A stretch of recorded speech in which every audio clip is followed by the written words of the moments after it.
Before any pursuit of learning, we invoke the blessings of Ma Saraswati, the goddess of knowledge. May this ceremony today be the light that illuminates young minds and bridges continents through the power of education. I'm going to request all the dignitaries to please light the lamp and play floral tributes to Ma Saraswati.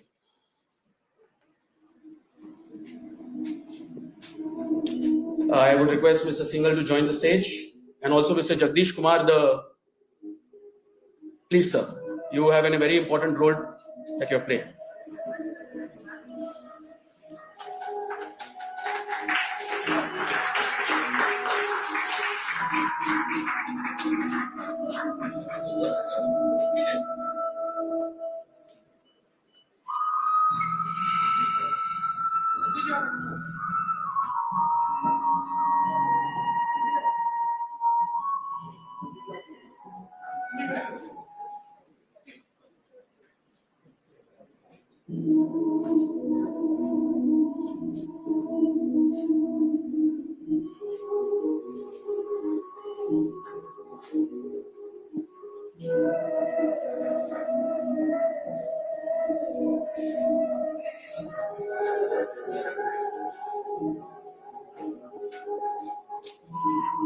Thank you. Thank you so much.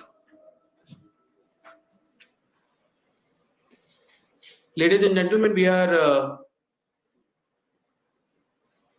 fortunate to have the Minister for Education, Government of India, Shri Dharmendra Pradhan ji, who is spearheading the remarkable national education policy and bringing this historic event to success. I'm going to request the Honorable Chief Minister, Shri Devendra Fadnavis, to welcome our chief guest, Shri Dharmendra Pradhan ji.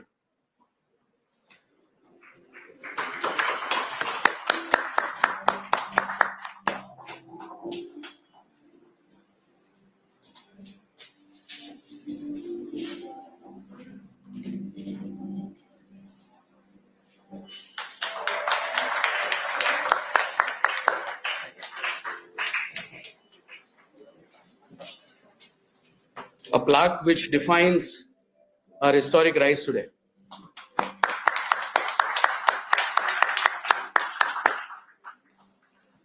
I'm going to also request Mr. Vijay Singhal, the VC and MD of CIDCO, to very quickly welcome the Honorable Chief Minister and Honorable Minister for taking time and encouraging us with their presence today.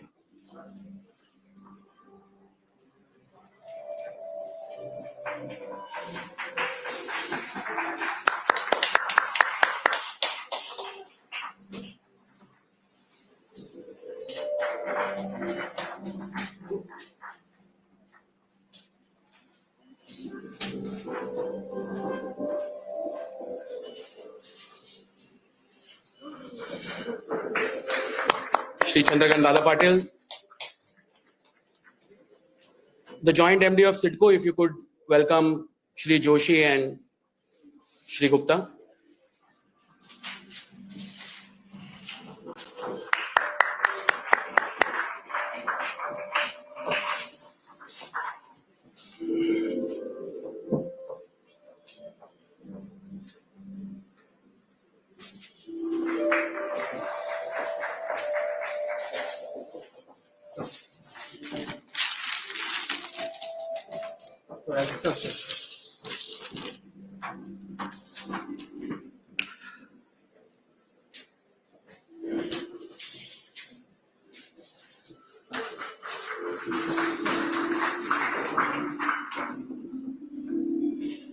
Shri Asim Gupta is the Additional Chief Secretary for Urban Development, the area that CIDCO reports into, and has an important role to play in the formulation for strategy and policy for the education state. As we embark on this remarkable journey, a foundation and an idea that was laid back a couple of years ago on how to accelerate the economy of our state, led by the then Deputy Chief Minister and now Chief Minister Shri Devendra Fadnavis, and identifying an area and the necessary ecosystem in order to drive this important international EduCity initiative. In the next 7 minutes, the Vice Chairman and MD of CIDCO is going to walk you through what this remarkable place holds for every great university in the world. Shri Singhal.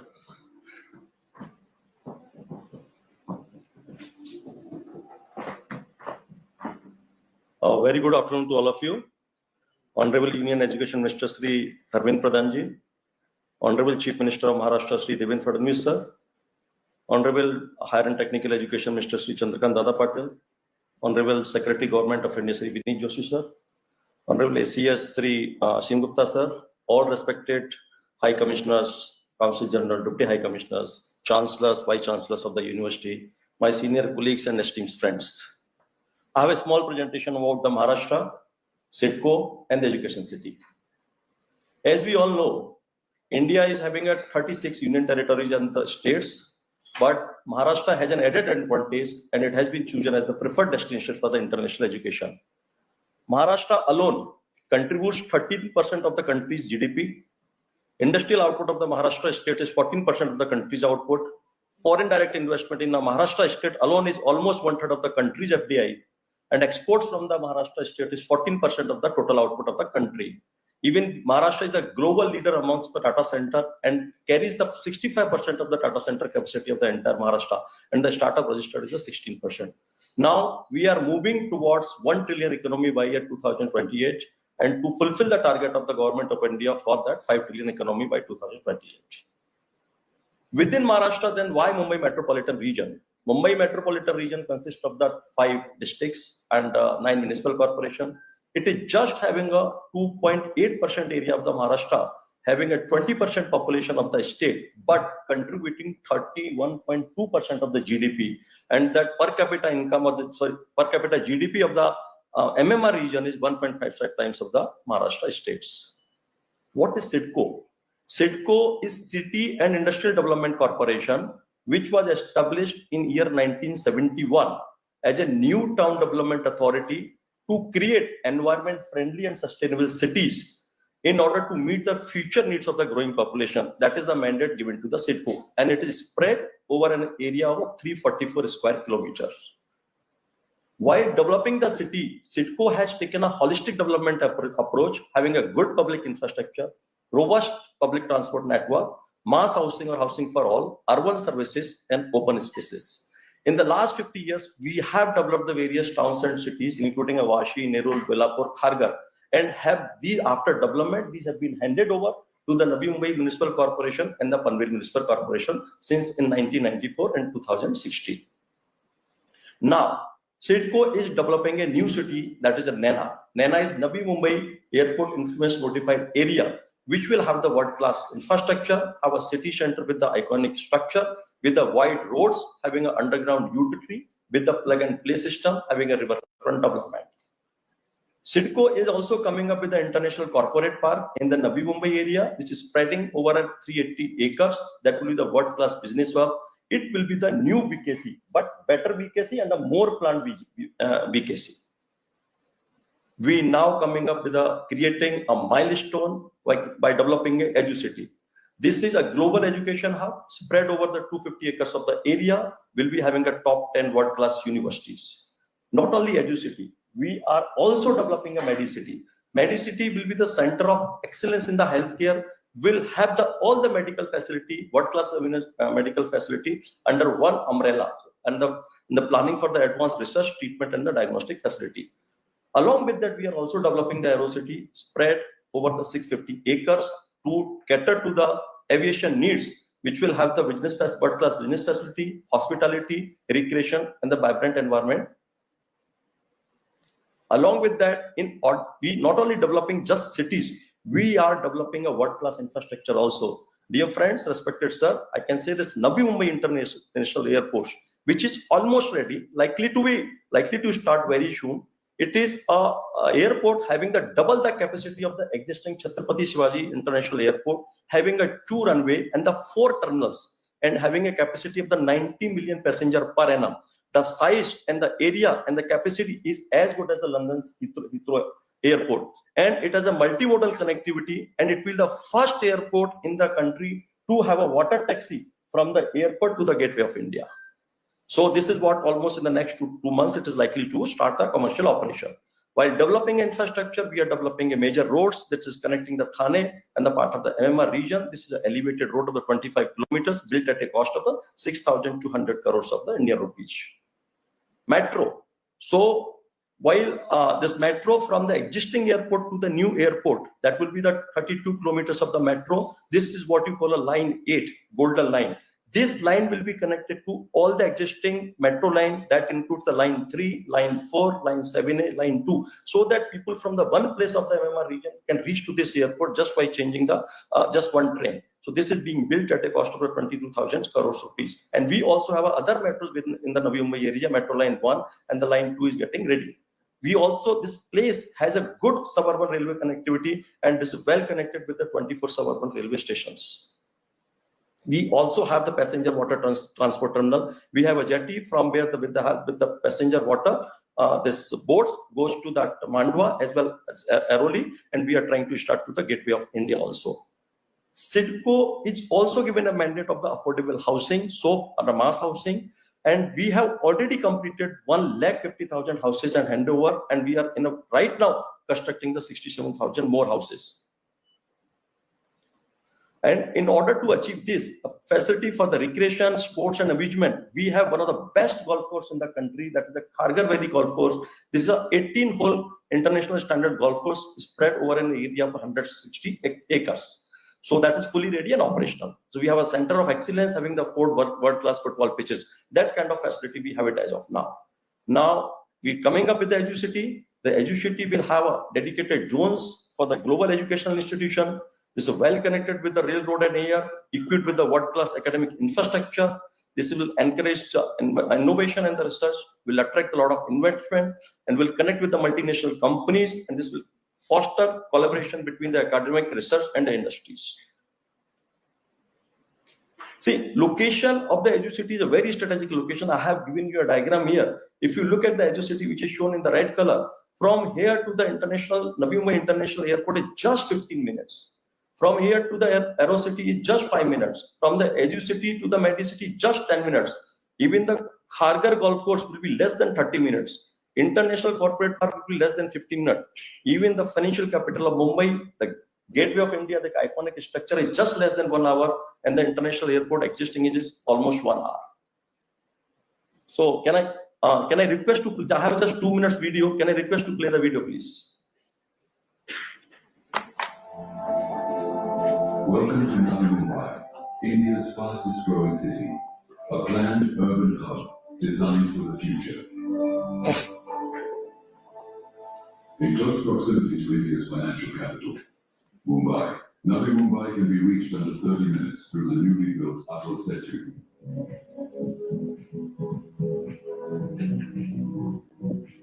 With its own world-class airport almost complete, coming to Navi Mumbai from any part of the world will soon become even quicker. Navi Mumbai is at the forefront of what a modern world city should be. International airport, wide multi-lane highways, train and metro connectivity, 18-hole golf course owned by CIDCO, center of excellence, and proximity to the Jawaharlal Nehru Port. Entertainment, shopping, security and safety. The newly built Mumbai Trans Harbour Link seamlessly connects India's financial capital to its most ambitious satellite city, reducing travel time to under 30 minutes. Navi Mumbai has all of this and more. And at the heart of this visionary city lies an idea, an EduCity, which would cater to the ever-growing needs of the Indian student population. EduCity will provide you direct access to India's untapped reservoir of youth population. It will also connect you to India's economic powerhouse, home to multinational industries, offering unlimited research and collaboration opportunities. EduCity is within the 5-kilometer radius of the Navi Mumbai International Airport and adjoining the National Highway, giving EduCity Company are the upcoming sports city, Medicity, AeroCity, and the International Corporate Hub. making Navi Mumbai an ultra-modern growth cluster for the country. With great foresight and planning, all these elements give Navi Mumbai an edge over any other upcoming city in the country. It's the perfect time for you to take advantage of this opportunity. Join us at a new city, where your university becomes a part of the new story and enrich your legacy of excellence.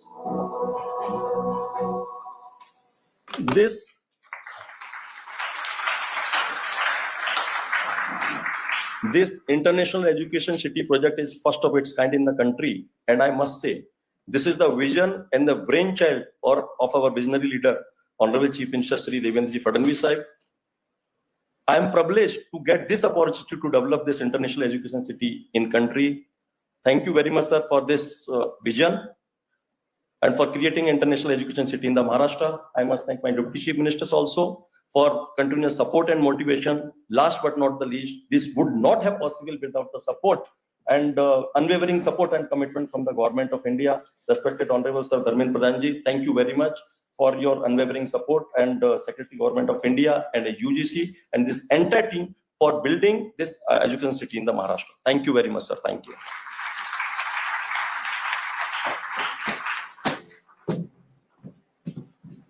What a remarkable presentation indeed. Thank you, Shri Singhal, for your very inspiring presentation. Before I introduce the next speaker, I want to share a very quick anecdote. While we were wanting to set up the whole program and were deciding who all should be seated on the dais, we were constantly pursuing our next speaker to be on the dais, because not only he is a very senior person in bureaucracy, but he drives the strategy for the national education program as far as administration is concerned.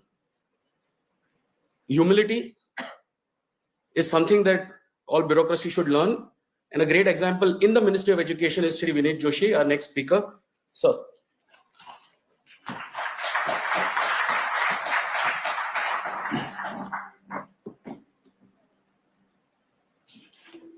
Honorable Education Minister Shri Dharmendra Pradhanji, Honorable Chief Minister of Maharashtra Shri Devendra Fadnavis ji, Minister of Higher and Technical Education Shri Chandrakant Dada Patil ji, Asim Gupta ji, Additional Chief Secretary, Chahal sir, Additional Chief Secretary, Home Department, former Chairman of UGC Professor Jagdish Kumar ji, Deepak Srivastava ji, Vice Chairman of University Grants Commission, Manish Joshi ji, Secretary of UGC, my colleague in the ministry, Armstrong Pame, my former colleague in the ministry, Shri Lakshminarayan Mishra ji, High Commissioner of UK and Council Generals of USA, Australia and Italy, representatives from the foreign universities, and officials from Government of India and Government of Maharashtra. A very good afternoon to all of you present here. It's once again an honor to be part of this landmark moment today. Let me begin by expressing my sincere appreciation to Shri Vijay Singhal, MD CITCO, for the insightful presentation on Maharashtra Education City. The vision of creating a hub where global institutions, industries, and learners converge is bold, forward-looking, and full of promise. As Secretary of Higher Education and in-charge Chairman of the UGC, I feel immense pride in welcoming 5 prestigious foreign universities to India: University of York, University of Aberdeen, University of Western Australia, Illinois Institute of Technology, and IED Italy. Their presence reflects a deep and growing trust in India's education ecosystem. It signals the beginning of an exciting new journey in international collaboration, and that too in Mumbai, a city full of energy, diversity, and global ambitions. I am pleased to inform you that the upcoming campuses will offer industry-relevant undergraduate and postgraduate programs in fields such as business, economics, computer science, public health, data science, design, and many more. These are the disciplines that will drive India's development in the years ahead and shape the workforce of a Viksit Bharat. The letters of intent we are handing over today are part of a larger vision. Since the launch of the new National Education Policy in 2020, the Government of India has focused on making higher education more inclusive, multidisciplinary, flexible, and globally connected. At the heart of this transformation is the internationalization of education. And as we complete 5 years of NEP 2020, its implementation, we are proud to have introduced enabling regulations to support this goal by opening up avenues and for collaboration and giving wings to the aspirations of India's vast and dynamic talent pool. Indian universities also can now form academic collaborations with foreign counterparts through joint, dual, and twinning degree programs. Our institutions are also growing global, with premier Indian institutions setting up campuses abroad, such as IIT Delhi in Abu Dhabi, IIT Madras in Tanzania, and now IIM Ahmedabad will soon be establishing a campus in Dubai. I am happy to inform that the UGC has recently notified equivalence regulations that provides a mechanism for recognition and grant of equivalence to qualifications obtained from foreign educational institutions. Equally significant and truly historic step towards advancing internationalization and bringing global education to the doorsteps of Indian students has been the introduction of regulations that allow foreign higher education institutions to set up campuses in India. UGC has acted not just as a regulator, but as a proactive facilitator.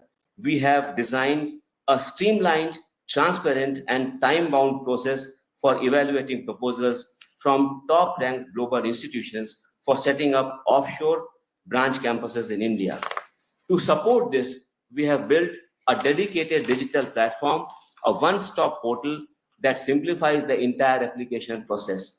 But beyond systems and regulations, we have made efforts to ensure that every application is handled with efficiency and sensitivity, and with a lot of responsibility. Every proposal is evaluated against clear eligibility criteria, upholding both fairness and academic rigor. We are proud to share that the applications of the 5 universities present here today were processed and cleared within a month's time frame by our standing committees. And here we are, within 3 months, handing over letters of intent. This reflects the speed, clarity, and the commitment with which India is welcoming global partnerships in education.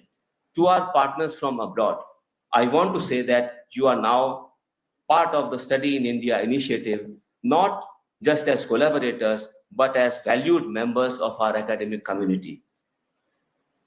Through fast, fair, and future-ready regulations, India is signaling its intent to emerge as a global hub for higher education.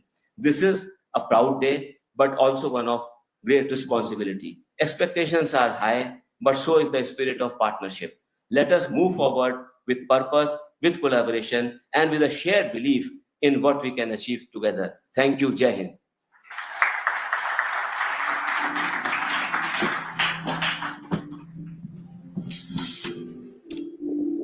Thank you, Joshi ji, for your apt presentation on what NEP and the policy can do in order to further foreign education in India.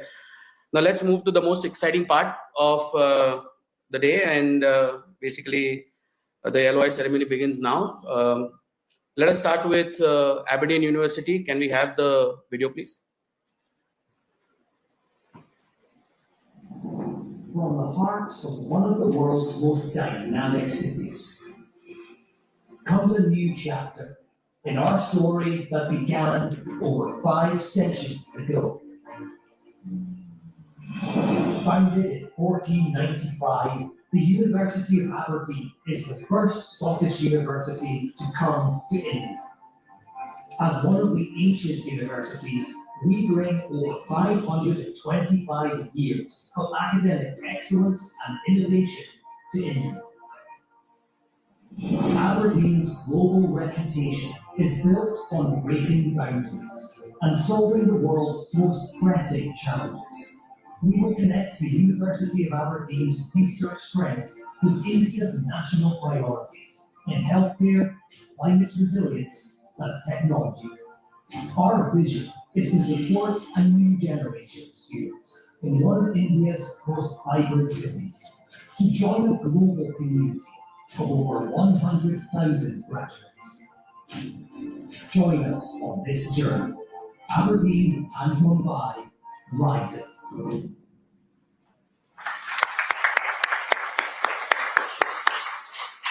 Founded in 1495, home to students over 130 nations, including a very vibrant Indian community, Aberdeen is deeply committed to interdisciplinary programs in the areas of health, sustainability, and AI. It is an absolute honor that Aberdeen has chosen Maharashtra and Navi Mumbai for their first international campus. I'm going to just invite on stage Professor Shiladatta Bhattacharya, the Vice Principal for Global Engagement. And I'm also going to request the Honorable British High Commissioner, Her Excellency Ms. Lindy Cameron, to join him on stage as we witness this historic occasion. Please, can we have the LOI on stage?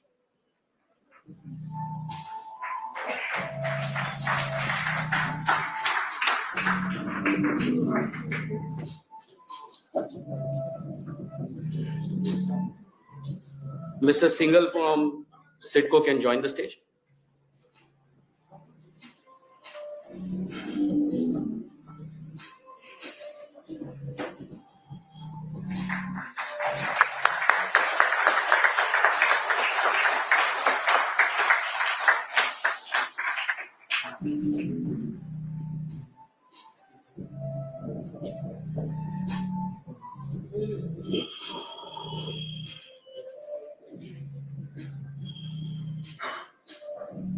I'm going to ask Professor Bhattacharya to say a few words on this milestone.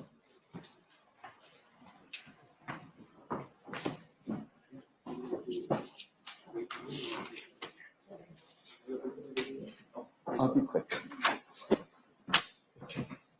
Honorable Minister for Education, Shri Dharmendra Pradhanji, Honorable Chief Minister of Maharashtra, Shri Devendra Fadnavis ji, Shri Vineet Joshi, Acting Chairman UGC, Honorable Minister for Higher and Technical Education, Shri Chandrakant Dada Patil ji, other dignitaries, ladies and gentlemen.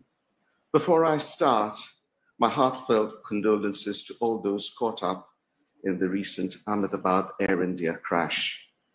It's a terrible tragedy, and I know it's touched us all. But today, on behalf of the Principal and Vice Chancellor, Professor George Boyne, and our entire community of staff and students at the University of Aberdeen, and you've had a little glimpse of what our university looks like a minute ago, namaste, and thank you for sharing this moment with us. It's a huge honor for me to be here today to receive this letter of intent from the University Grants Commission in support of our proposal for a campus in Mumbai. It's a significant milestone for Aberdeen and the beginning of a potentially long and exciting collaboration. For over 530 years, the University of Aberdeen has remained true to its foundational purpose, which is to be open to all and dedicated to the pursuit of truth in the service of others. We've always sought to be a global university with a strong emphasis on interdisciplinarity. This is something we have in common with the vision set out in the Indian National Education Policy 2020. And actually, if you think about it, the holistic approach to knowledge and indeed wisdom practiced in the ancient Indian universities. Today, we are particularly proud to be in Maharashtra with its ambitious plans for making Mumbai a hub for educational excellence. Mumbai is indeed rising, and anybody who's here today has absolutely no doubts about that.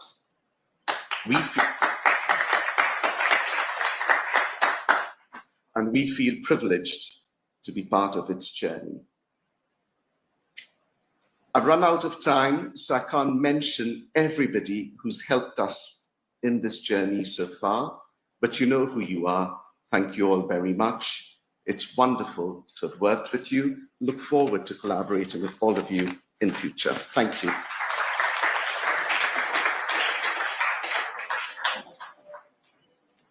Thank you so much, and thank you in particular to you for all of the work you've done. I know Aberdeen have done such fantastic work, so thank you, Shaladuti. I really appreciate it.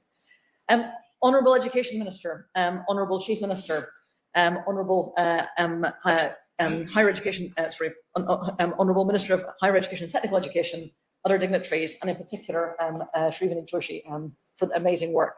I just wanted to say thank you very much indeed for having me here. I'd like to start, if I can, just by expressing my sincerest sympathies to everybody and all the families who have been affected by the dreadful plane crash in Ahmedabad. I was lucky enough to have a few minutes yesterday with the Prime Minister to exchange condolences for the families of both the Indian and British and other families who've been affected by this. But it's been very heartwarming to see the amazing way that everybody has pulled together. And in many ways, I think it has made us feel stronger and more joined. That flight was a real connection between the UK and India, and the way that the first responders, the government, Air India, everybody has responded has been heartwarming to see in terms of the support we're providing to the families. So thank you. Our primary job in many ways is to support the families affected by the crash. But here we are to celebrate a different connection, and we are equally proud of the kind of connection that we see between the UK and India in education. It really is a symbol of the depth and breadth of the friendship between the UK and India. We know about the nearly 2 million diaspora of people of Indian heritage in the UK, but this is about the future connection between the UK and India. And it's wonderful in particular to see our first Scottish university deciding to set up here in Mumbai, one of the cities that matters most to us in terms of our connection. We're incredibly proud of the, I think, more than 160,000 students from India who've studied in the UK, but the potential for British universities to educate Indian students in India is absolutely huge, particularly in a state of the size and importance of Maharashtra. Education has been such an important connection, both at undergraduate and postgraduate level, and we're also so proud of the incredible reputation of British education. I think Alison was telling me that more than 38% of Nobel laureates have been educated in the UK. And so we're not only bringing just any universities, we're bringing universities that give people a world-leading education to try and enhance the offer here. And I'm particularly proud, as I say, of the University of Aberdeen, who are bringing the particular Scottish breadth of education, but also their more than 500 years of experience. They also have a particular reputation for being the university with the second highest student satisfaction across the UK. And so I know that the students who study here will have a fantastic experience. So thank you to the Minister of Education for his amazing vision. I think it's real testament to the new education policy that it has been possible to build this future partnership.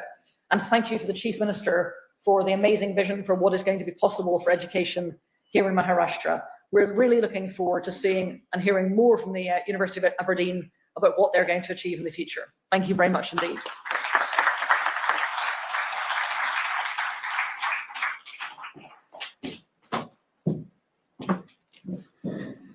Thank you so much, the Honorable High Commissioner, for your inspiring words.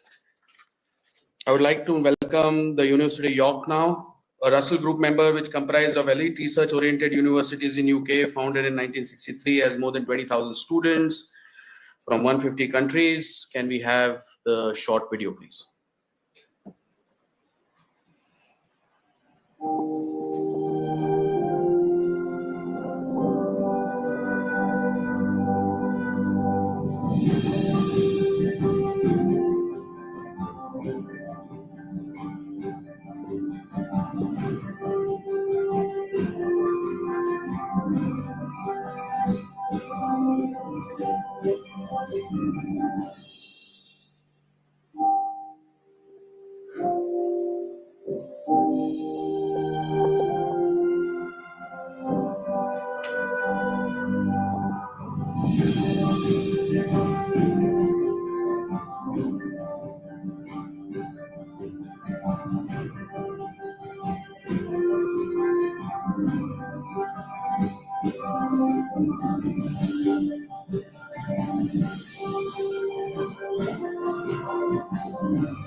It's my personal absolute honor to invite the Vice Chancellor, Professor Charlie Jeffrey from the University of York, and once again, the Honorable High Commissioner, Lindy Cameron, for the LOI handing over ceremony. Mr. Singhal, you can join the stage from that side.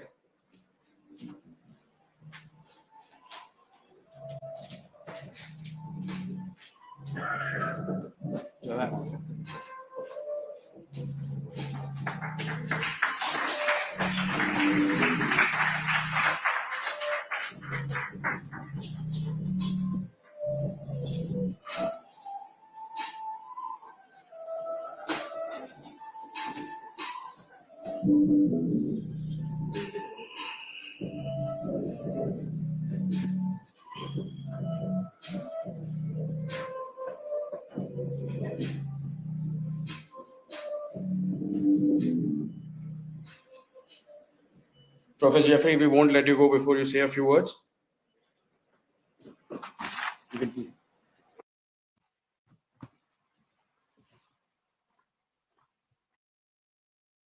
Honourable Chief Minister of Maharashtra, Shri Devendra Fadnavis. Honourable Union Minister of Education, Shri Devendra Pradhan. Honourable Shri Chandrakant Patil, Shri Vinay Joshi, Shri Asim Gupta. Distinguished guests, colleagues and friends, it's an immense honour to stand before you as the University of York receives the letter of intent to establish its international campus here in Mumbai. It's a true testament to our connection and friendship with India, which is brought to the fore at times of need, and none more so than now. I'd like to record our deepest sympathies for all those affected by the awful Air India tragedy. Words cannot begin to describe the devastation and impact. But what's important is that we come together at times of sorrow, and, if I may also say, in times of hope. And today gives me such hope of how our great nations can work together for a future that nurtures and advances knowledge for the benefit of our societies. We're here today to talk about how York can contribute to that future, and to thank you for the recognition that the UGC and the government has shown. York is proud to be one of only 4 universities in the UK ranked simultaneously in the national top 10 for research and awarded the highest gold standard for teaching excellence, alongside Oxford, Cambridge and Imperial College London. We come to Mumbai with that same uncompromising commitment to quality, as also evidenced in the last year by signal achievements by York alumni. The Nobel Prize in Economics for our economics alumnus, Daran Acemoglu. The Booker Prize for our English and Philosophy alumna, Samantha Harvey. And the US National Medal of Science for our biology alumna, Helen Blau. But excellence alone is not enough. York is, first and foremost, a university for public good. We widen access for talented students, whatever their background, and we harness research for society's benefit. In Mumbai, we will build a research-intensive university offering outstanding student education, embedded in local industry and dedicated to the extraordinary dynamism of Maharashtra.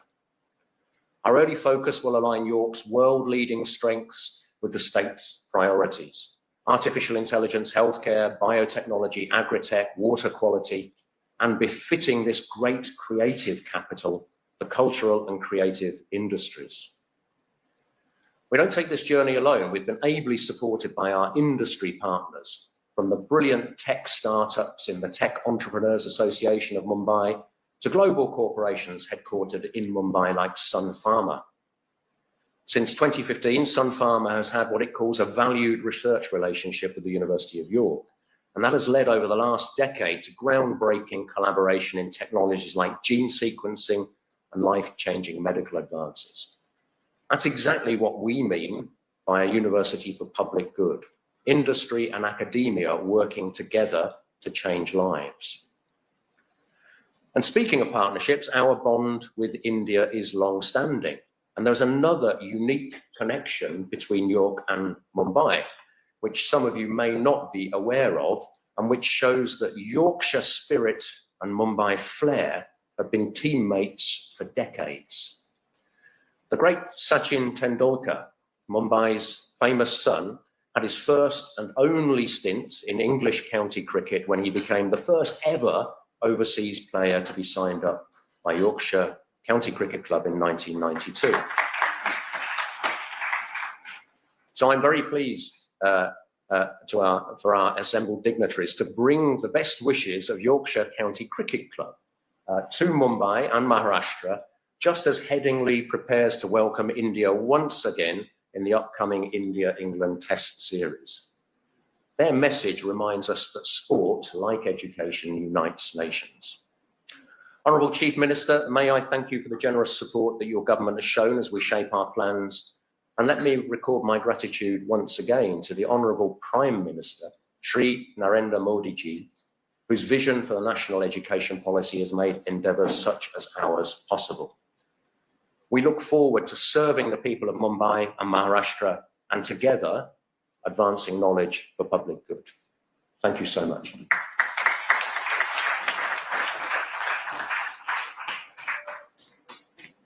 Excellencies, I promise to be brief because one of the things that makes us very lucky is that we have a large and increasing number of British universities who want to come and set up here in India. And indeed, as the Vice-Chancellor has recognised, this is now the 4th university setting up in India from the UK. So my thanks again to the Honourable Minister with his inspirational vision for education. My thanks to the University Grants Commission and my thanks to the Chief Minister for making Maharashtra such a fantastic venue. But my thanks also to the University of York, who, as the Vice-Chancellor said, have a particular reputation for research. And one of the reasons that this partnership in education is so important to the UK is this is not just about the number of students that we educate either in the UK or in India.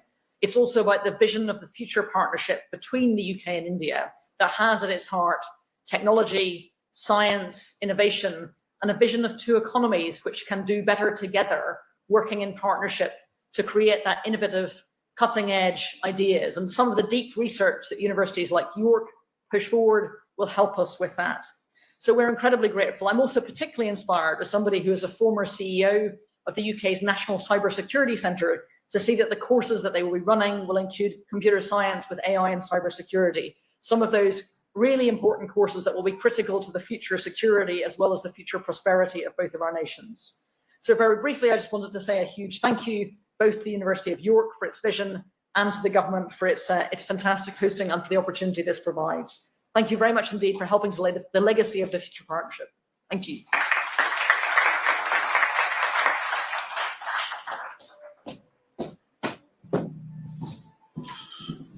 Thank you once again to both of you for sharing your views on this important occasion. Our next university, ladies and gentlemen, is an absolute pleasure to welcome the University of Western Australia, a top 100 globally ranked research intensive institution and a member of the Australian prestigious group of 8.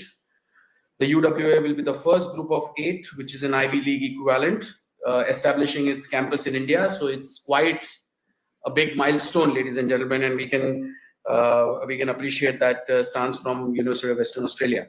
I just want to share one very interesting anecdote before we play the video, that the Honourable Chief Minister will remember that when Roger Cook, the Deputy Premier, visited us in 2023, this was one of his visions, that he wanted to build bridges between Western Australia and Maharashtra for education. Now the Honourable His Excellency Roger Cook is the Chief Minister, the Premier of Western Australia. Let us play the AV, please.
It's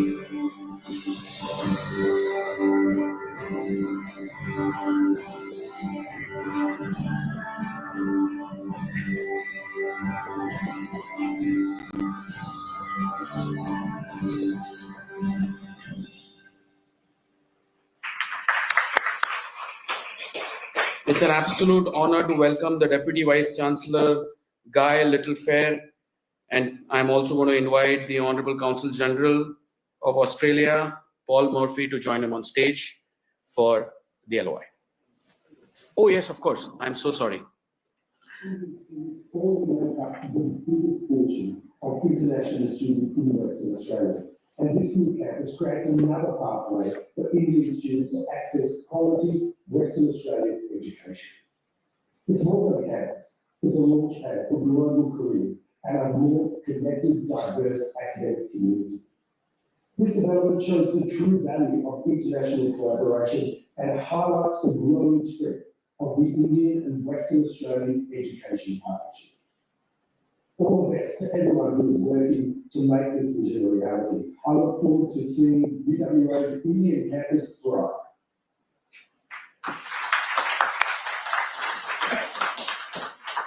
I now welcome the Deputy Vice Chancellor, Guy Littlefair, and along with him, the Honorable Consul General, Paul Murphy, to accept the LOI from Shri Vineet Joshi, Secretary Higher Education, Acting Chairman, UGC.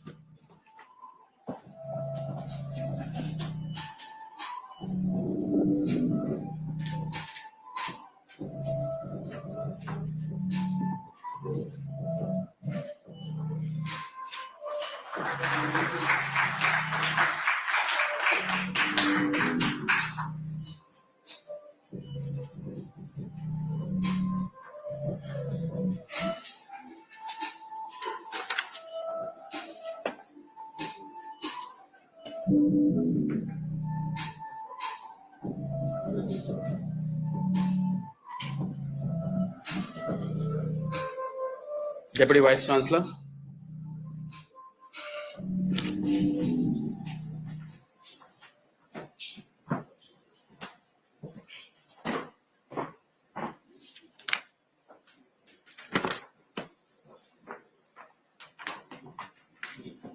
Kaya Wanju, Namaskar, and good afternoon, ladies and gentlemen. My heartfelt condolences go to the victims and family of Air India flight AI-171 tragedy. Our thoughts are with you at this most difficult of times. The University of Western Australia is honoured to establish its first global branch campuses in India, marking a milestone in our shared commitment to higher education. As a member of the group of 8 leading research-intensive universities in Australia, we deeply appreciate the vision of the Honourable Minister Sri Devendra Fadnavis and Honourable Chief Minister Sri Devendra Fadnavis, whose dedication to education has created fertile ground for innovation. With immense gratitude, I accept the letter of intent from the University Grants Commission to establish UWA branch campuses both in Mumbai and in Chennai. This partnership will connect Western Australia's significant industrial expertise with India's dynamic economy, fostering bilateral, intergenerational opportunities. And as such, it further strengthens our commitment as a leading university in the Indo-Pacific Rim.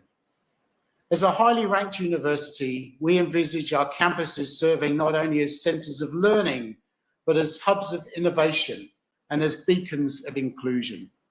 Our diverse students will thrive, our faculty will push knowledge boundaries, and our communities will build lasting partnerships, fostering a better world. I sincerely thank the Ministry of Education, Maharashtra government, and the tremendous support from Shri Vineet Joshi and the UGC. We are also deeply grateful to UWA Senate, whose leadership, vision, and unwavering commitment have paved the way for this historic step. And additionally, we appreciate the governments of Australia and the government of Western Australia for championing global education collaboration. Afasara School and HCL Tech and Era Learning are our strategic partners here in India as we move forward together to help drive our vision. And as we embark on this journey, we do so with purpose, with passion, and perhaps above all, with pride. We look forward to working closely with all stakeholders to make these campuses beacons of opportunity and where collectively we will seek wisdom. Dhanyabad.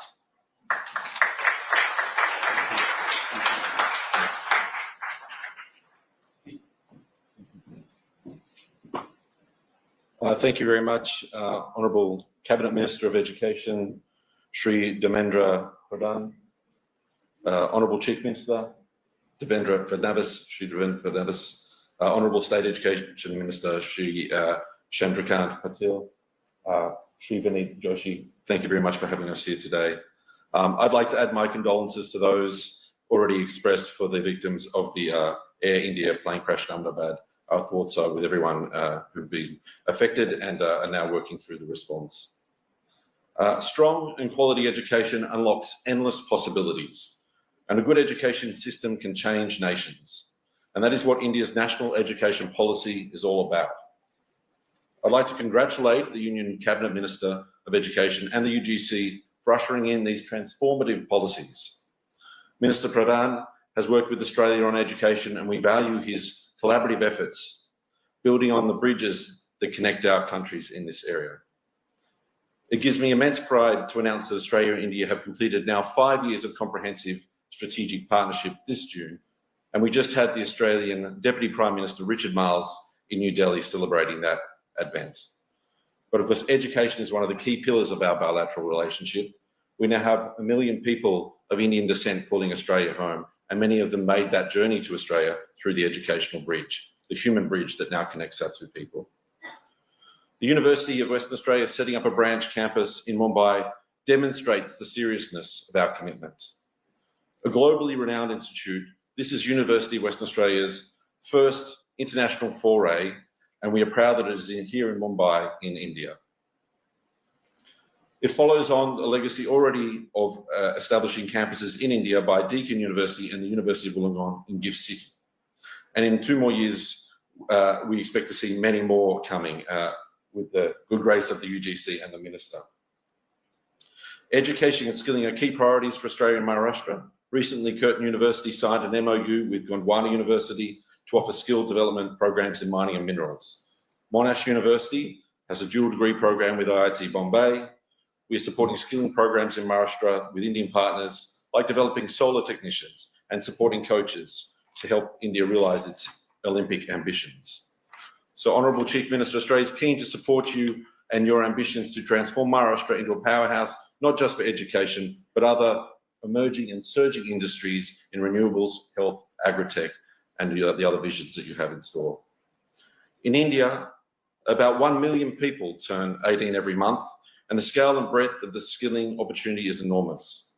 I look forward to continuing to deliver on these objectives for a mutually beneficial partnership with India. As Prime Minister Albanese has recently said, Australia's relationship with India is stronger, deeper, and more consequential than it has ever been, but there is much more to come. Thank you very much, and congratulations to you all here today.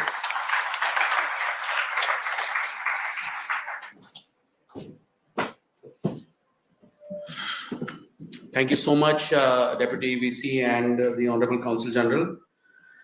I would now like to welcome the Illinois Institute of Technology, the first US university to set up a campus in India. Ladies and gentlemen, what a remarkable occasion. I'm so glad that they've chosen Mumbai, they've chosen Maharashtra. Can we please play the AV?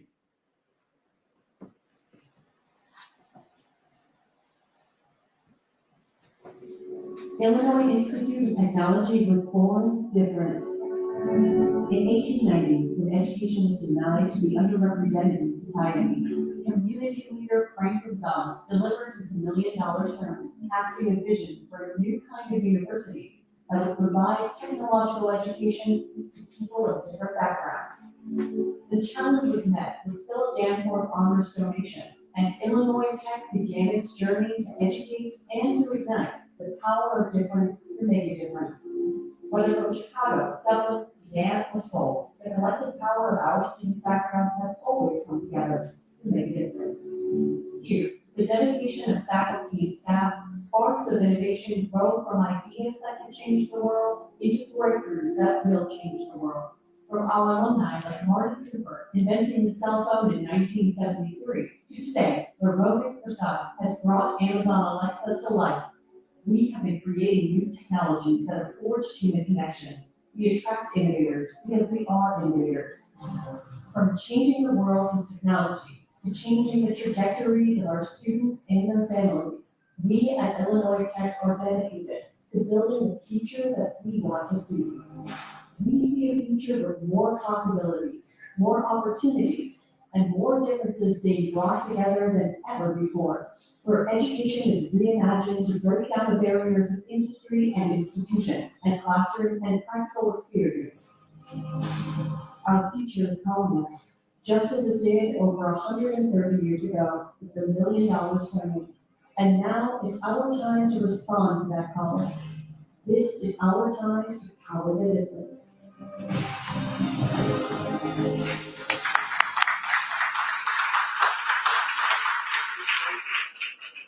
It is an absolute pleasure to invite President Raj Echambadi, someone we interacted for the first time in January, and welcome again. And with him, our very, very close friend and the US Consul General, Mike Hampton.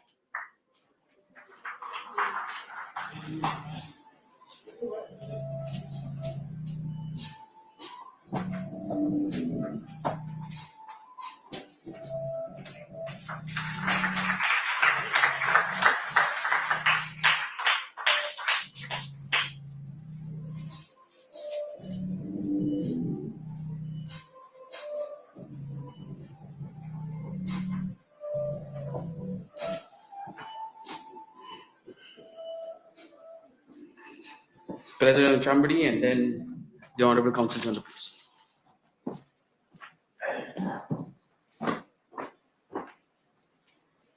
Honorable Chief Minister Fadnavis ji, Honorable Pradhan ji, Honorable Patil ji, Joshi ji, and Gupta ji, and other dignitaries here. Namaskar, good afternoon. It's a profound honor for me to represent Illinois Tech at the cusp of what I think is a very transformative moment, the launch of America's first university in India, the original land of Nalanda, often called as the first world's residential university. And it's also very deeply personal to me. As somebody who was born and raised in Tamil Nadu, India, and who has been educated both in India and the United States, this is the culmination of a long-term dream to bridge these two democracies through education. And as you saw in the video, Illinois Tech has been an opportunity engine for over 130 years. And it's not a statement for us. It is validated by national and global recognition. As recently as a month ago, Carnegie Foundation and the American Council of Education named us as an opportunity college, only one of 5 STEM institutions in the United States to be afforded this honor. And our undergraduate salaries 8 years after graduation is #1 in the state of Illinois among the 10 elite institutions to have made this designation. And this is not a one-off recognition for us. Last year, Wall Street Journal recognized us as #1 in terms of salaries for our undergraduates. And we bring this legacy to Mumbai. And for a while, we have been following Prime Minister Modi's transformative vision of the national education policy in order to make India a collaborative hub of global collaboration and a hub for becoming a knowledge superpower. And we are very grateful for that national education policy because we are here. And as importantly, we also think it is a validation of what we have been doing in India for a long time. We have been taking students from India, educating them in Chicago, and we have one of our illustrious alums, Jamshid Godrej, representing here. A son of Mumbai, might I add. But more importantly, since 1996, before Netflix was Netflix, we have been educating the Indian students by sending video cassettes and training them to become technical engineers, if you will. Again, our Mumbai campus will be a beacon for excellence in terms of student success. We promise we will co-create with researchers, industries, and communities, and work with our fellow global institutions in order to create a global ecosystem of excellence. Our presence here extends beyond imparting knowledge from Chicago or importing our global networks. We'll also act with humility and respect and learn from India and our incredible history and legacy of abundant intellectual capital. An initiative of this magnitude cannot happen without many, many, many people. So I want to, at the outset, thank our Consul General Mike Hankey, Honorable Mike Hankey, and to the American government for enabling us to do our mission every day. And I also want to tell you one unknown fact. Mike is, Consul General Mike is very fluent in Tamil.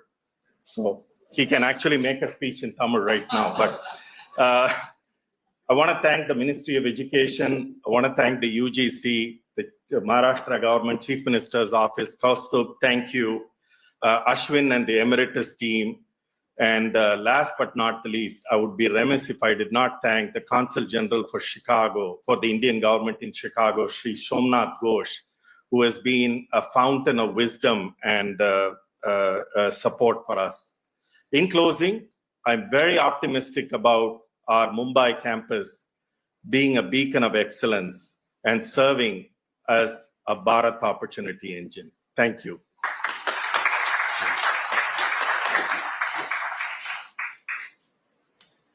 Namaste, Raj, Vanakkam.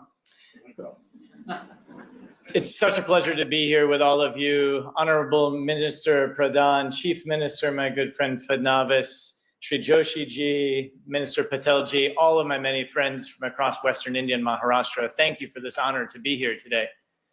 With our friends from India, the UK, Canada, and Portugal, we too grieve the loss of so many in the AI 171 events this week, both in the air and on the ground.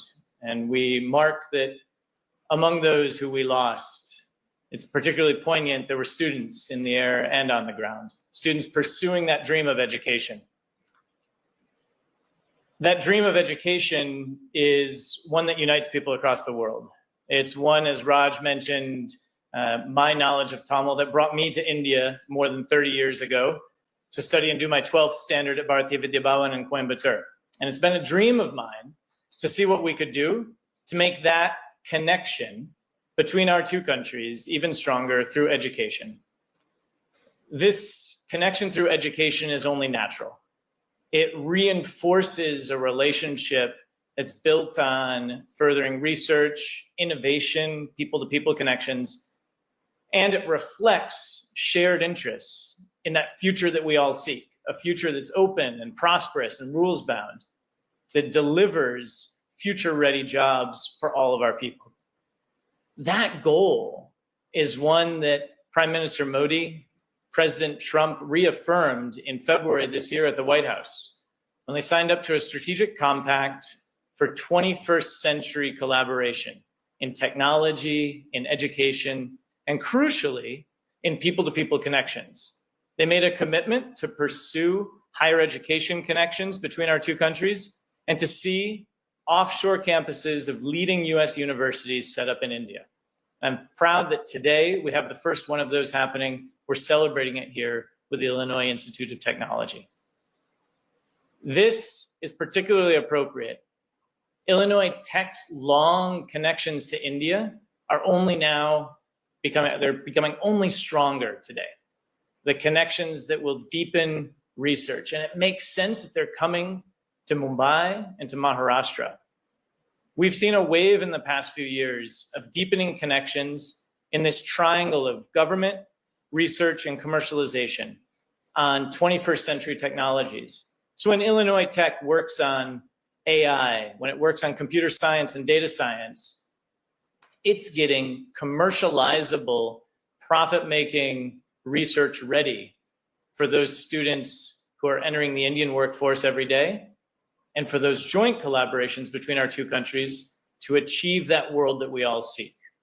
So with great hope for the next generation and great thanks to everyone who's made this possible, we look forward to everything that will come from this Illinois Tech collaboration with the state of Maharashtra, with local business partners, and most of all, thank you to the University Grants Commission and the Minister and the national government.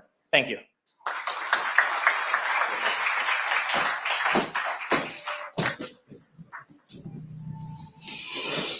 Thank you, Mike. Thank you, President Raj Achamadi, for your inspirational words.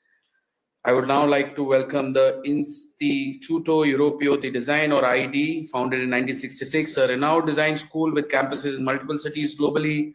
Can we have the video, please?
IED is one of the foremost design institutions in the world.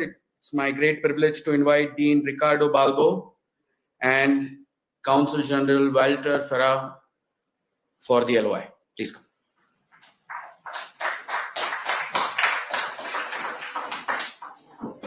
Dean Balbo, welcome.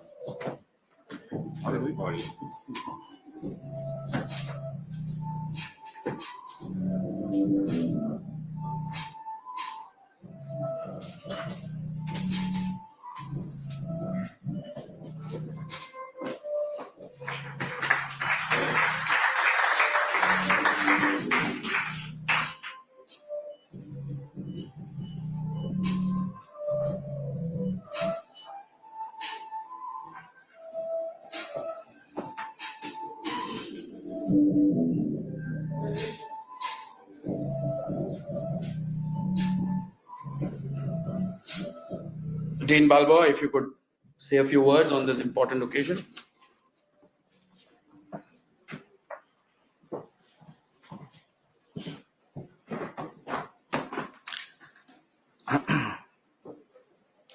Good afternoon.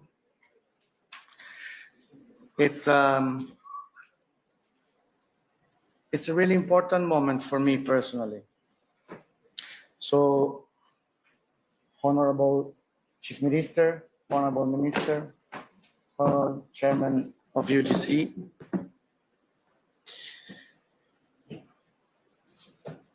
I'm privileged to be here I'm here with my government, representation of my alumni.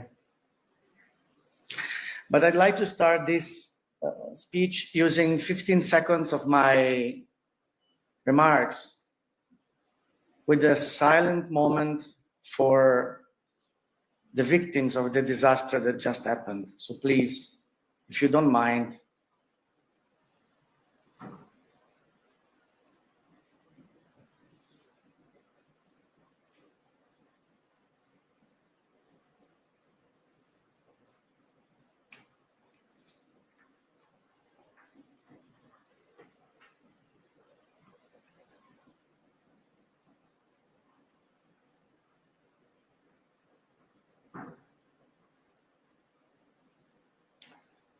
Thank you.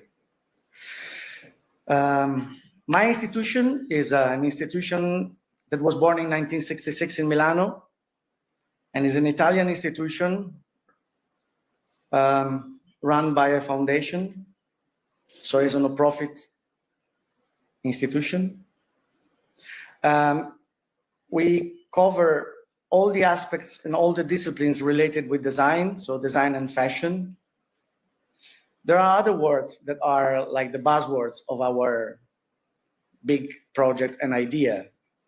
Industry engagement, transdisciplinarity among the arts, made in Italy, of course, social impact, sustainability, and commoning. And these are the buzzwords that we use and we bring in our idea of education wherever we do. In the video that you saw and we showed to you, there is nothing related with India, because what we think is that a school has to be written with the place where you are. So we are not having any school if we are not having any strong relation with the territory, the industries, the professionals, and the young people that are making the school living. I like to share with you the meaning of design. Design is a Latin word, comes from Latin, actually it's an English word, but comes from Latin, and whatever comes from Latin comes from Sanskrit, that basically comes from here. Design roughly means understanding the signal that no one is able to understand and helping other people to address solutions. In fact, design, signum, was the word that was used by in the ceremony, in the pagan religion in Rome. They were actually deciding whether to put a city in or not in which place, according to the signal from the nature, from gods. So what is happening today here is a key moment, and this key moment is the effect of investments, decisions, and of many other acts that were made possible because there was a vision behind it. The vision that this government had. And this vision has been shown with the evolution that is now a reality or is becoming a reality. So actually, there is a strong feeling of design behind what's happening here this afternoon. And of course, with design, we have to always keep in mind responsibility. So the vision that this government took and put forward has a strong impact in terms of responsibility, not just in this country, but globally. So normally I'm not that emotional when I'm giving a speech, but I feel this responsibility now also on the shoulder of my institution and myself personally. And I feel entering in a new community, the Indian academic community. I promise I will do my best to honor this responsibility because it has the effect of a strong vision. At the end, everyone knows in this room that education is first of all a matter of responsibility. Thank you very much.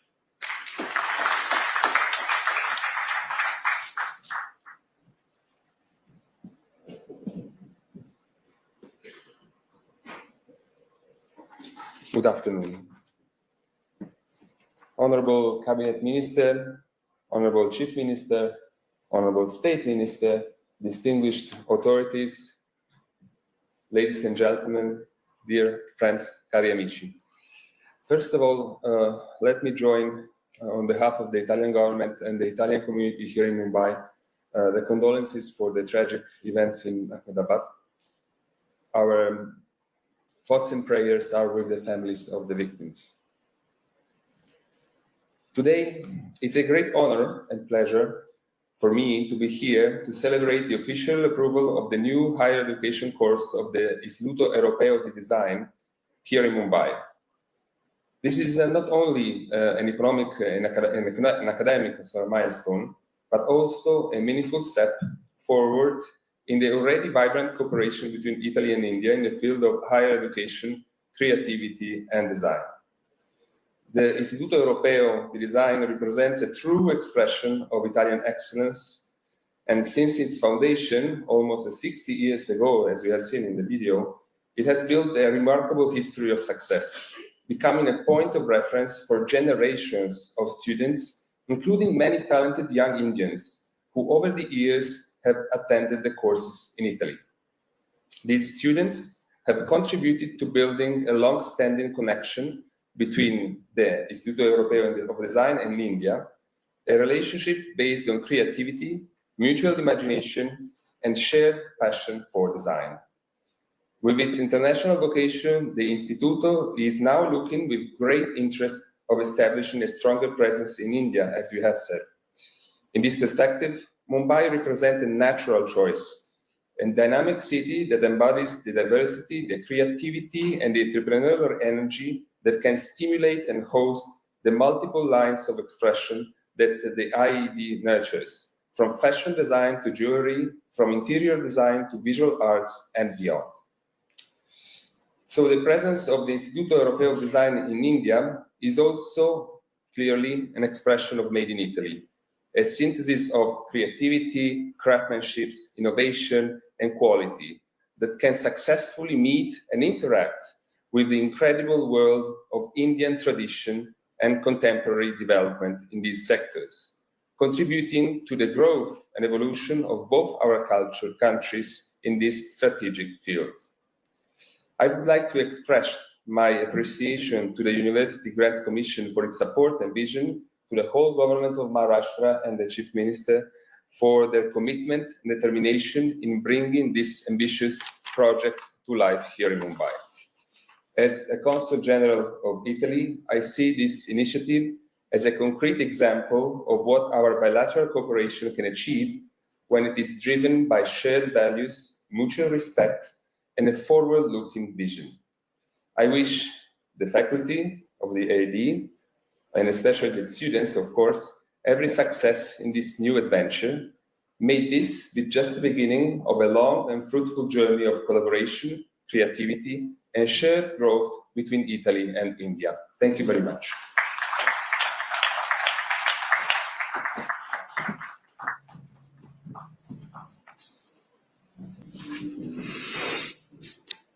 Thank you, Dean. Thank you, Consul General, for your refreshing thoughts on IED's entry. We are now moving to the last part of our event, and before I invite the next person to be felicitated, I just want to share a small story. It was the month of December, and at an event, I got terribly dehydrated. And then while I was struggling to find a vehicle to go to the hospital, this individual suddenly comes out of nowhere, puts me in his car, takes me to the hospital. And for the next 2 hours, we are discussing about what this person does, his company, the role that he plays. And that's how I met Ashwin Damera, whom we are going to felicitate next. Ladies and gentlemen, Ashwin is an absolute madman. He has incredible credibility. He runs a great unicorn called Eruditus. And when he heard about the vision of the Honorable Chief Minister, he quickly jumped on and clinged on and gave us a view of how we can put this plan together. Ashwin, you definitely need recognition for your remarkable efforts. Please come on stage and let us give a great round of applause to Ashwin, and Mr. Khosla can join in.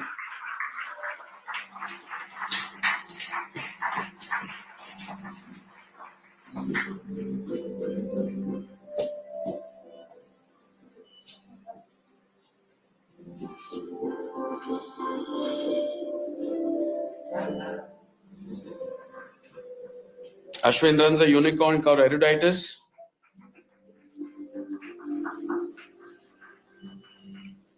He's an alumni of the Harvard Business School and is a Mumbai-based startup.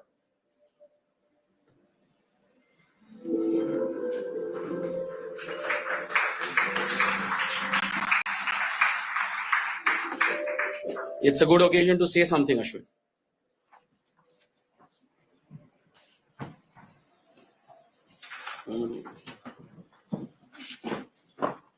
The Honorable Chief Minister of Maharashtra, Shri Devendra Fadnavis ji, the Honorable Minister of Education, Government of India, Shri Dharmendra Pradhan ji, the Honorable Minister of Higher and Technical Education, Government of Maharashtra, Shri Chandrakant Patil ji, Shri Vineet Joshi ji and Shri Asim Gupta ji, leaders from our 5 universities and everybody else assembled here, welcome.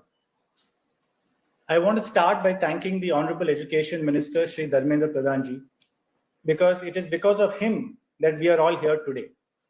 As many of you know, many governments in the past have talked about bringing foreign universities to India, but it is only his government, the current government, that has acted, and about 18 months back brought in this regulation which has made today possible.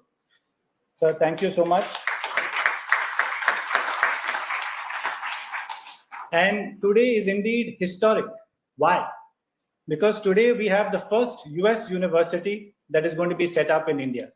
Today we have the first Italian university that's going to be set up in India. We have the first Scottish university to be set up in India. And we also have the first group of 8 Australian university to be set up in India. So it's truly historic.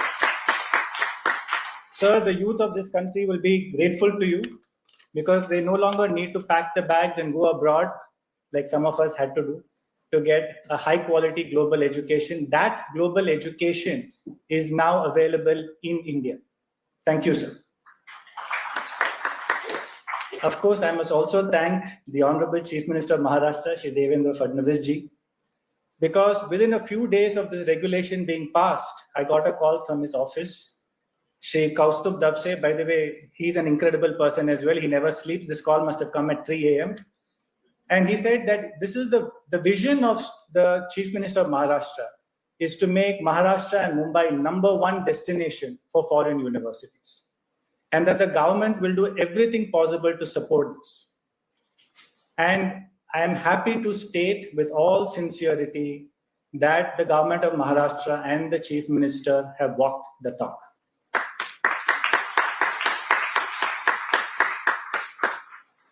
He has personally met with the presidents, provosts, vice chancellors. Some of you are sitting here and you know, you can attest to this, and had conversations about how he can enable their entry into Maharashtra. Of course, you also saw his vision for a 250-acre Edu city so that this project is built as per world-class standards. Sir, I am happy to report to you that your vision to have Maharashtra and Mumbai as #1 destination for foreign universities is today a reality. In fact, I may as an aside also note, since we have Dharmendra Pradhan ji also here, that what you are witnessing today is the benefits of a double engine sarkar. To the 5 universities, we have a very exciting journey ahead of us. Through research, teaching, and collaboration, we have a large role to play in the future of India. And I say we because my company Eruditus is an India partner for 4 of these universities. And I really want to wish all of us involved a lot of luck and success. Today on stage, we have Ma Saraswati, the goddess of knowledge. And so perhaps it will be appropriate to share these wishes with a small shloka to her in Sanskrit. Saraswati namastubhyam varade kama rupini vidya arambam karishyami siddhir bhavatu me sada. I will translate. Saraswati namastubhyam basically means, O goddess Saraswati, the goddess of knowledge. Vidya arambam karishyami. We are starting a very important endeavor in the field of knowledge. Siddhir bhavatu me sada. Please bless us all with success. Thank you.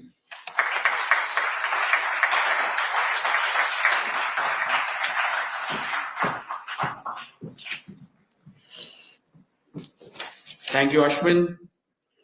Thank you for your very generous comments about the government.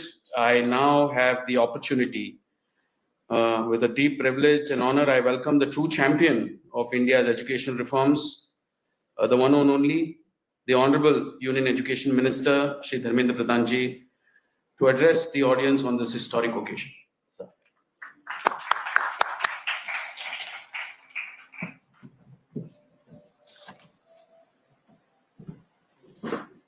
Good afternoon, friends. Honorable Chief Minister of Maharashtra, Shri Devendra Fadnavis ji, Honorable Higher Education and Technical Education Minister of Government of Maharashtra, Shri Chandrakant Dada Patil ji,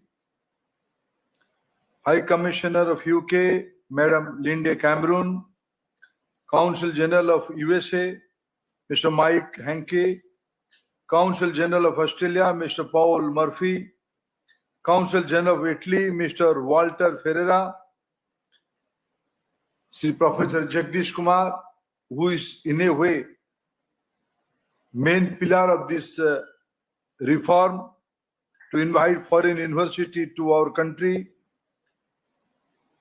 Dr. Vinit Joshi, Secretary Higher Education, also in charge of Chairman UGC, Mr. Ashim Gupta, Mr. Chahal, Mr. Vijay Shingla, Mr. Srivastav, Vice Chairman of UGC, Mr. Manish Joshi, Secretary UGC, Mr. Ashwin Damre and Mr. Khosla, representative from foreign universities, officials from Government of India and Government of Maharashtra, distinguished guests from academia, industry and civil society, friends from media. Before we begin, I wish to express my heartfelt condolence to the families of Indian and foreign nationals who tragically lost their lives in the unfortunate Air India accident. In this moment of grief, we stand united with prayer, compassion, and resolve to build a safer and more connected world. Friends, in this historic city of Mumbai, a city of resilience and dreams, we have assembled here not just for a ceremony, but to make a bold statement that education will shape our shared future. Today is a landmark moment in our journey towards Vikasit Bharat.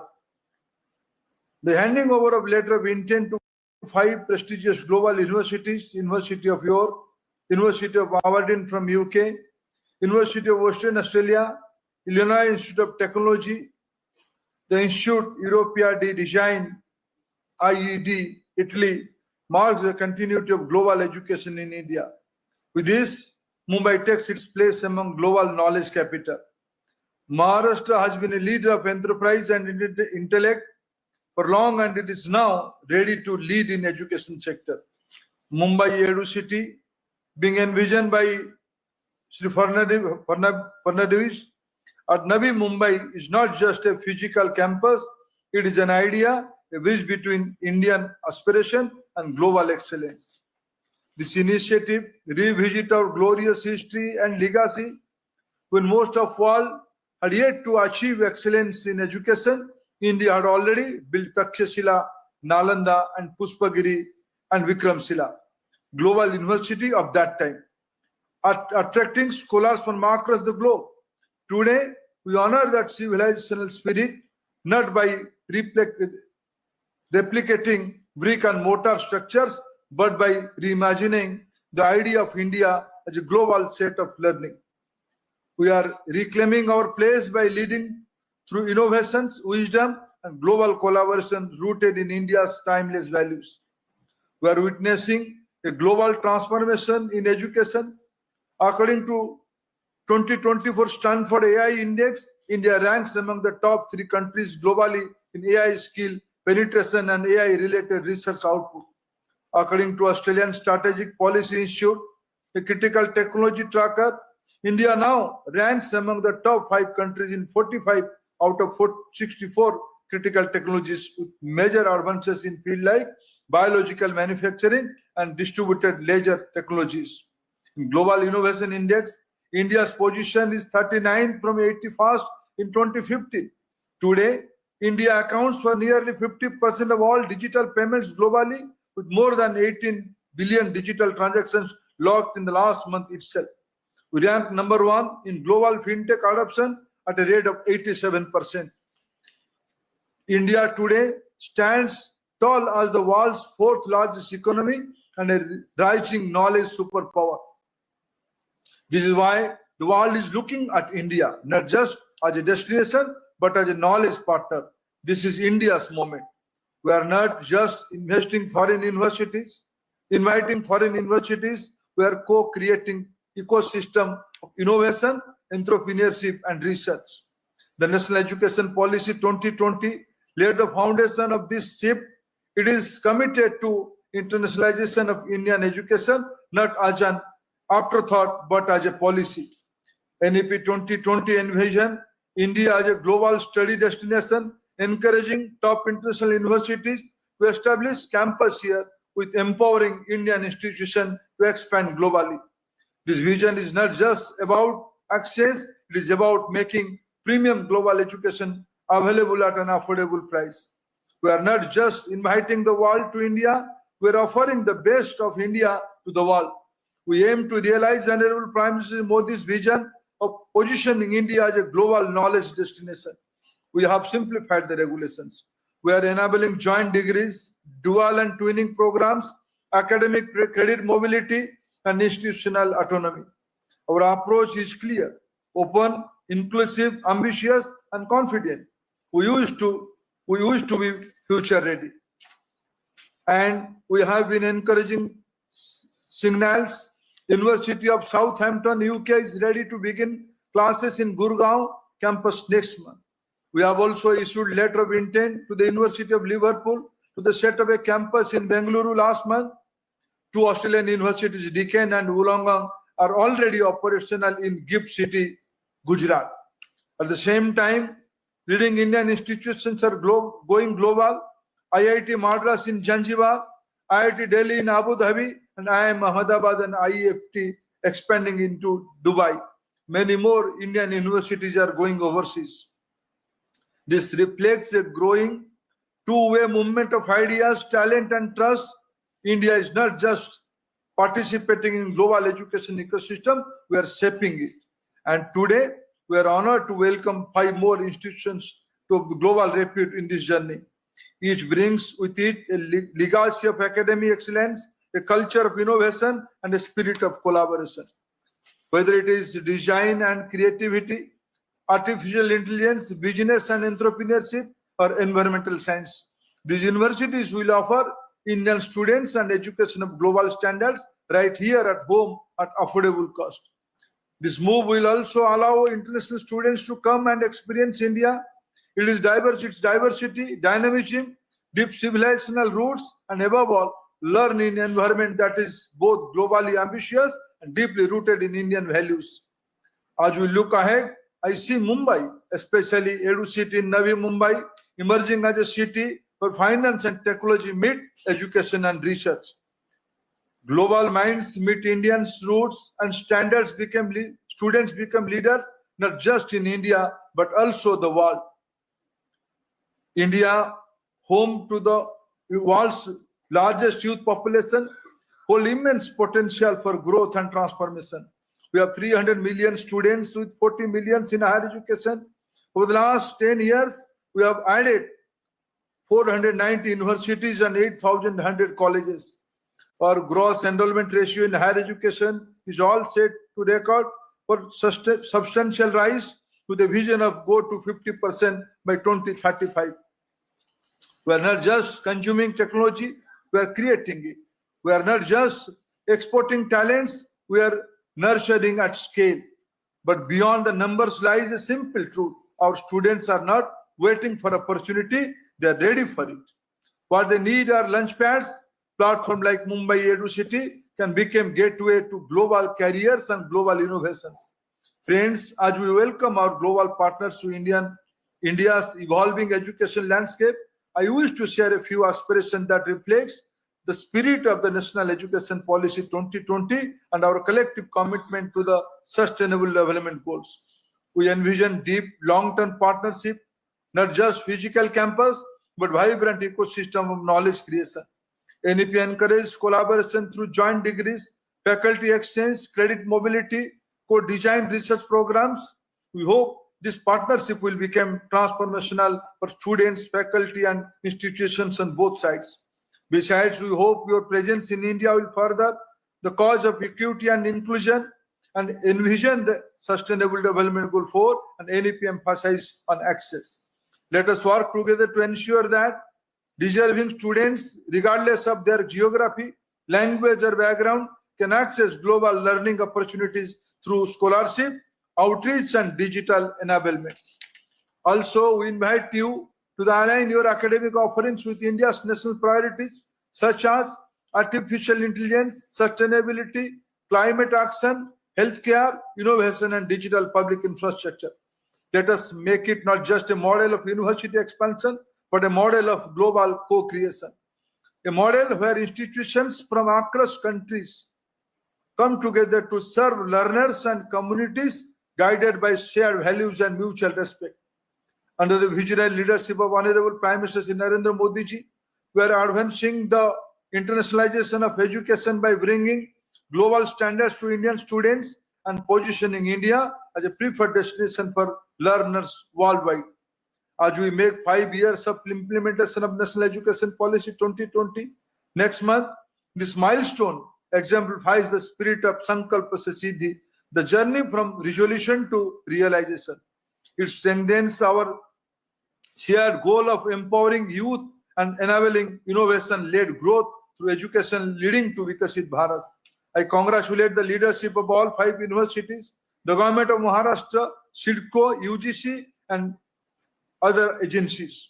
Let us this EduCity be a living symbol of Vasudhaiva Kutumbakam, where knowledge known no boundaries and learning serves humanity. I am confident that under the able leadership of Honorable Chief Minister of Maharashtra, Sri Devendra Fadnavis ji, and his team, the EduCity will transform the landscape of learning in India, will become living example of what the world and India can build together.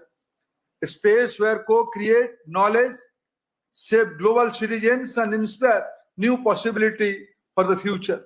Mumbai will now be synonymous with educational excellence along with finance and commercial hub. Thank you, friends.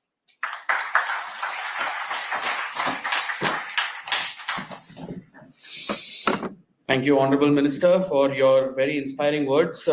Your leadership, putting together the NEP, strategizing it, has really helped us see this day today. Thank you. Ladies and gentlemen, the person who gave you the coastal road, the Atal Setu, the Navi Mumbai airports, making Maharashtra the largest economy, 516 billion, the data center capital, the startup capital, and the one who put together this entire scheme of things, inspiring us to make Mumbai and Navi Mumbai the international education capital. Please welcome Shri Devendra Fadnavis.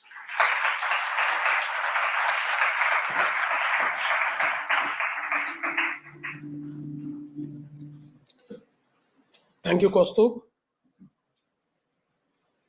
Namaskar and a very good afternoon to all of you.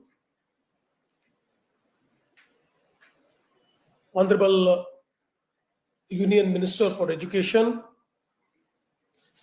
Shri Dharmendra Pradhan ji, my colleague Chandrakant Dada Patil, Shri Vineet Joshi ji, Shri Asim Gupta ji, Honorable High Commissioner of UK, Honorable Consul General of US, of Australia, of Italy, Honorable Vice Chancellors, all the members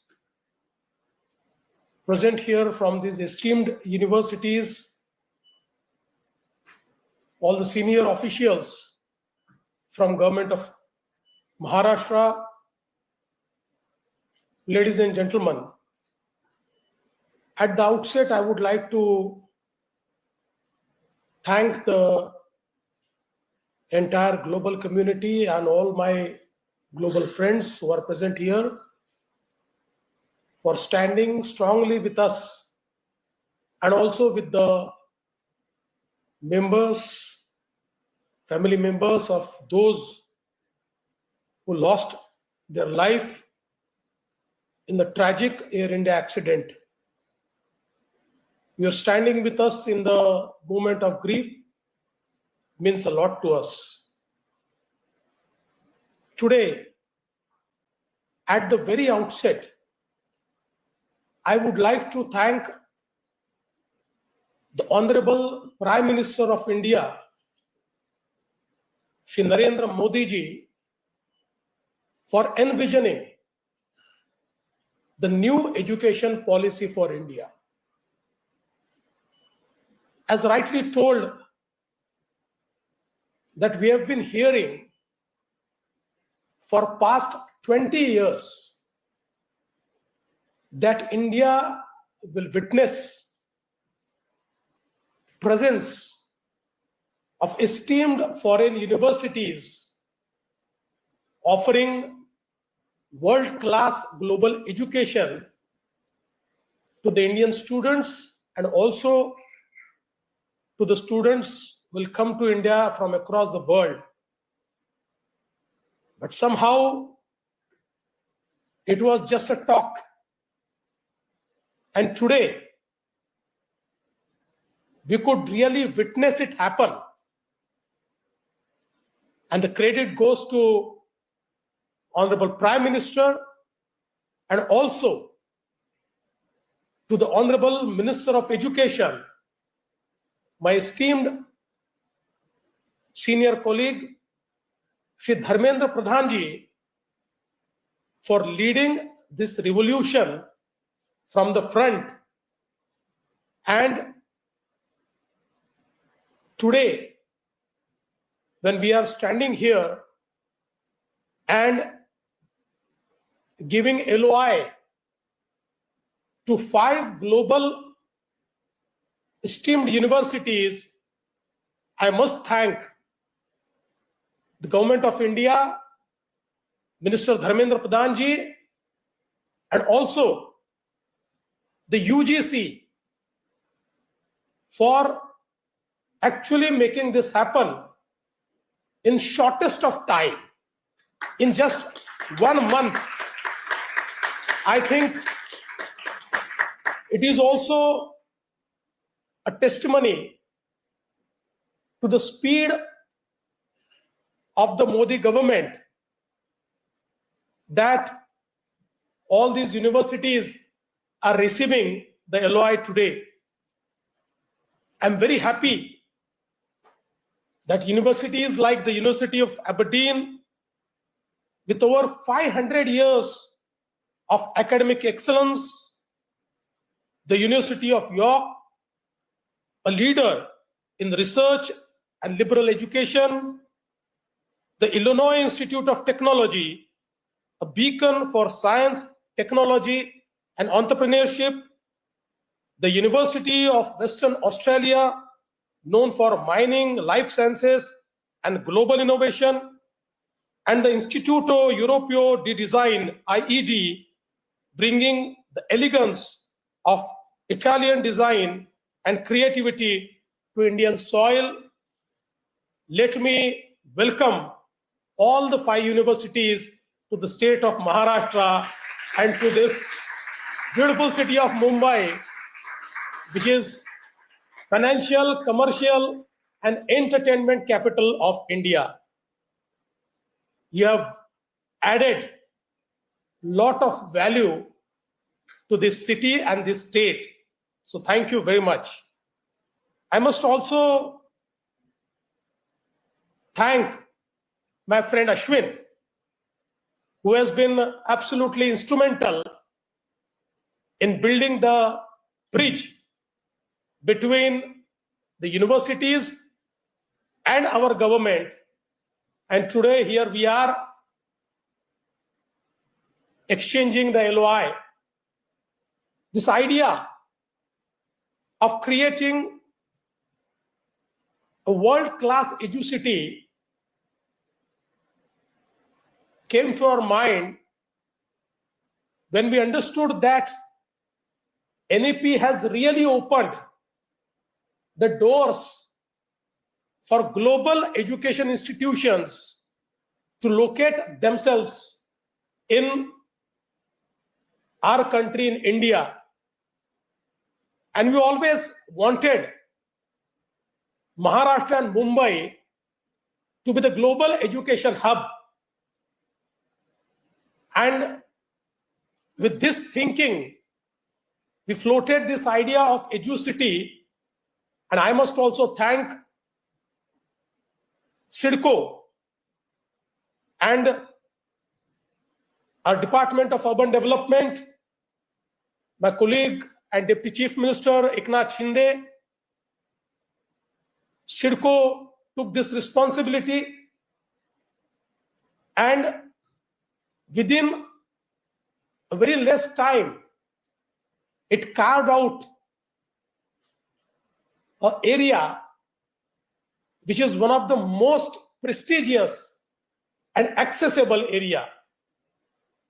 This EduCity, as we have seen the presentation, is in the vicinity of New Mumbai Airport, and with the connectivity created by the Atal Setu, within no time, within less than half an hour, we can reach this EduCity from this prestigious Taj Hotel where we are sitting.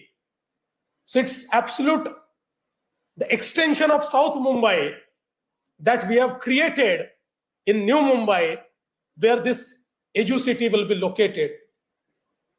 And apart from EduCity, we are creating a Medicity, we are creating a Sports City, and also the one which we are yet to announce formally is our Innovation City.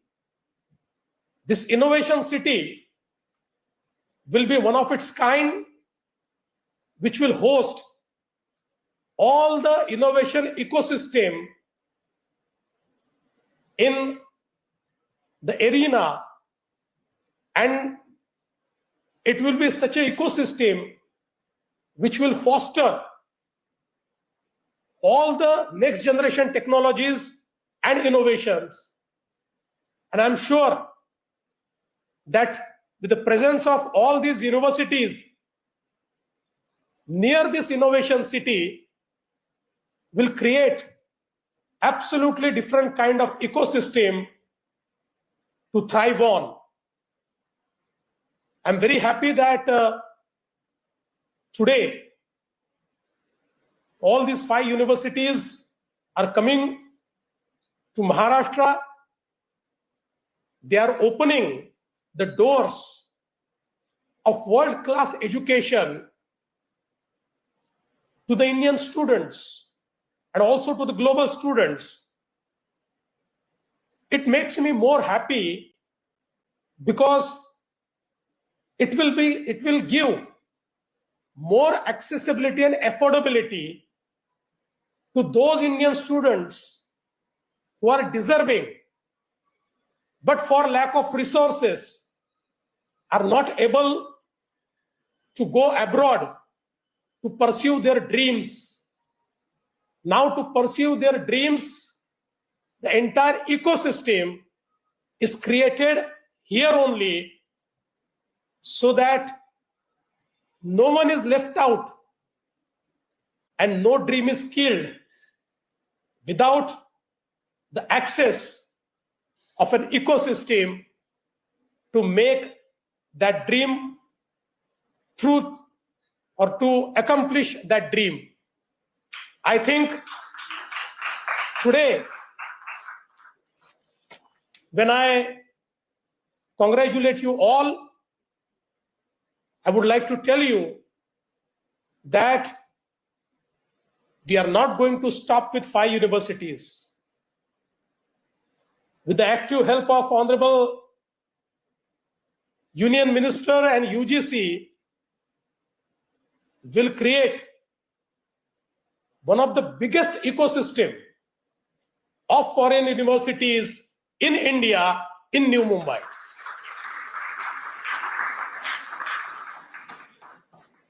At the end, I would like to say, we say in Sanskrit, Sa Vidya Ya Vimuktaye. That means true knowledge is that which liberates. With this initiative, we are liberating potential, liberating dreams, and liberating the future where India is not just a consumer of global education, but a co-creator of the global future. Thank you. Jai Hind, Jai Maharashtra, Jai Bharat.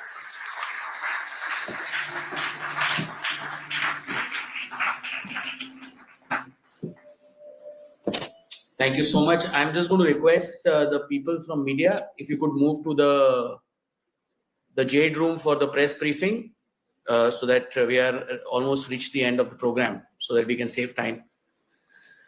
Ladies and gentlemen, what a remarkable day, historic, momentous. We witnessed so many different activities and events.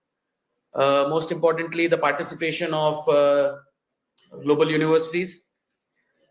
The International EduCity is a dream being translated into action. As we close on this landmark ceremony, let us remember, education is not just a sector, it is a superpower. Maharashtra is proud to be associated with this. On behalf of Government of Maharashtra and my office, the Chief Minister's office, thank you so much for your participation. And there is lunch being served in the ballroom.